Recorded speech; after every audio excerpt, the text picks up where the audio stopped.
Hi everyone. Today I'm going to be talking a little bit about food myths and how they can affect our recovery from an eating disorder, whether it be binge eating, anorexia, bulimia, anything. So my little story, I'm currently working in a restaurant and I was seating a woman and she started asking me a bunch of questions about the menu, basically asking me what her low carb options were. Now in my head, I was screaming and I just wanted to be like, no, don't do that. Like, you need carbs, blah, blah, blah. But I was at work, so of course I held my tongue. But then I realized these thoughts were popping in my head. Like, maybe this woman's right. Maybe I shouldn't be eating carbs. Maybe they're, bad for me. Then I really had to reality check myself. Why do I eat this food group? What does it do for me and my body? And what happened when I didn't eat it? Because of course I had a time where I cut carbs and thought it was the greatest thing ever and it was the best thing to do. It was the healthiest. But when I deprived myself of carbs, it just led me to binge. So in the long run, no, it's not healthy and it doesn't help you. So that's just one of the fad diets or food myths that our society thinks are really great for you to, cut carbs or other things. Paleo,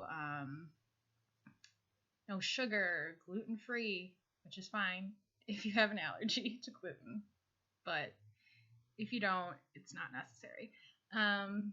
But yeah, there's so many, and it can really affect your recovery, especially from something like binge eating, because if you do start to go on one of those restrictive diets, it will just probably 99% of the time backfire and you'll be binging again. And I know this from experience.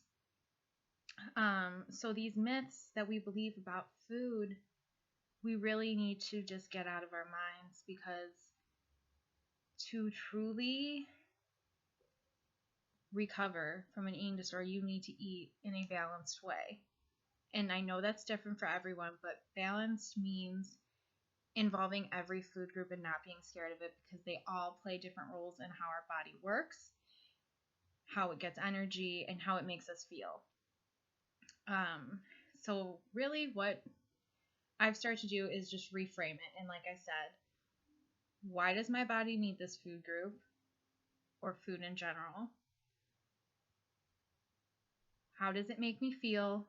What happened when I didn't eat this food?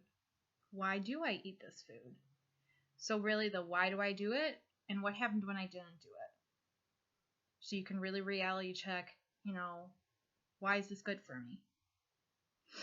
And it's really easy to get caught up in what the biggest trends are and these myths we hear all the time about food, because honestly, and I'm not a dietitian or anything, but I've been seeing a dietitian for a long time, so I remotely understand how food works in our body and what our body needs. And most people aren't that educated in food, and they just go along with whatever is trending and whatever's the fad. So we need to understand that these people are not dietitians that are doing these things, and realize that most of the time you probably know better. And remember that. And remember, following the plan of eating that your dietitian has set for you is really going to help you in the long run. So just keep following it and don't fall victim to all these myths out there. Okay? Promise? All right, well, that's all I have today, and I want you to stay strong, keep pushing. If you need anything, shoot me a comment. I will get back to you, and have a great rest of your week. Bye.